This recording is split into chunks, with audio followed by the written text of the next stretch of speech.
Hello children, how are you all? I'm sure you all are doing really good. So children, in GK our today's topic is Indian Nobel laureates. So let's start the chapter. The Nobel Prize is considered as the most prestigious award in the world. Winning a Nobel Prize is a distinguished, life-changing honor. Description and pictures of some Indian Nobel laureates are given below. Write their names using the help box. बच्चों, Nobel prize जो है उसे world का most prestigious award माना जाता है, ठीक है, और इसे जीतना अपने आप में ही एक महत्वपूर्ण बात मानी जाती है। लाइफ चेंजिंग ऑनर इसे कहा जाता है, ठीक है। यहाँ पे आपको डिस्क्रिप्शन दिए गए हैं और पिक्चर्स दिए गए हैं कुछ इंडियन नोबेल विजेताओं के। आपको उनके नाम हेल्प बॉक्स से ढूंढ के लिखने हैं। First, dash an Indian astrophysicist was awarded the Nobel Prize for Physics in 1983 for his theory on the white dwarf stars limitations known as Chandrashekhar limit. बच्चों, ये जो नोबेल प्राइज़ विनर है ये एक इंडियन एस्ट्रोफिजिसिस्ट हैं और इनको अवार्ड मिल चुका है किस चीज़ के लिए? फिज़िक्स के लिए इन 1983। इन्होंने एक थ्योरी का इजाद किया था किसके ऊपर? वाइट ड्वार्फ स्टार्स के ऊपर, जिसे चंद्रशेखर लिमिट के नाम से भी जाना जाता है। इनका नाम है बच्चों doctor Subrahmanyan Chandrasekhar. Second, dash and Indian professor and economics was awarded the Nobel Prize in 1998 for his work on a theory of economics related to poverty, democracy, development and social welfare।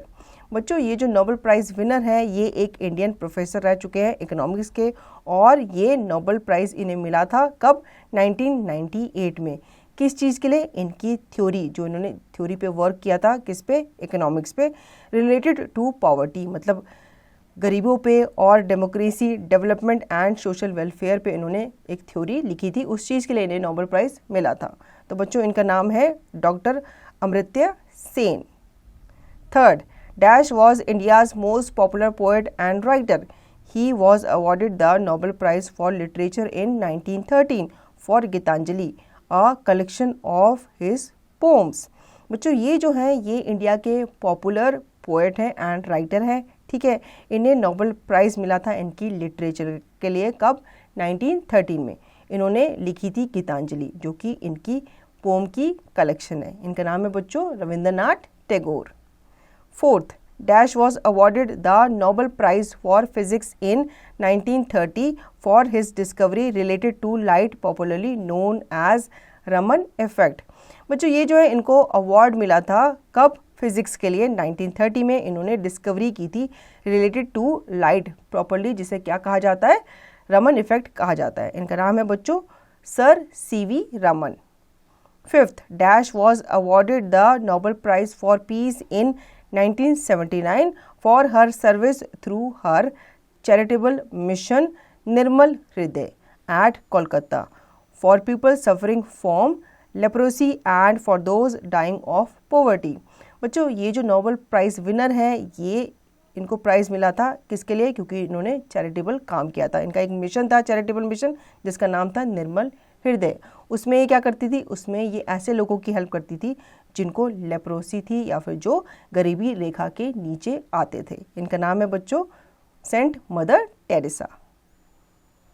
Six, dash is an Indo American who share the Nobel Prize for chemistry in the year 2009 along with the co-American Thomas States and Ada Yonath of Israel for mapping ribosomes, the protein producing factories within cells at the atomic level।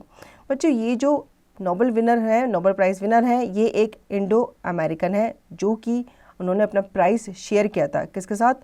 एक को American Thomas states के साथ और अदा Yonath के साथ। कब?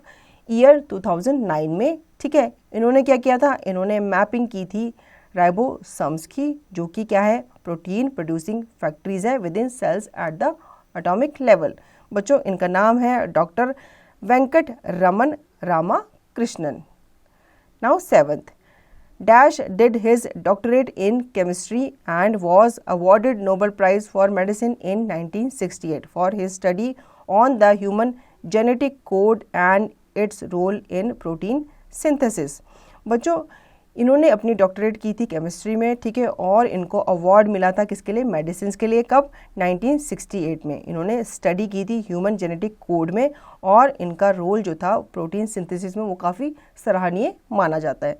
इनका नाम है बच्चों हरगोबिंद खुराना। तो बच्चों, आई होप आपको ये चैप्टर अच्छे से समझ में आ गया होगा और इस चैप्टर से आपको काफ़ी नॉलेज भी मिली होगी। अब इसका रिवीजन और इसकी प्रैक्टिस आप खुद से करेंगे।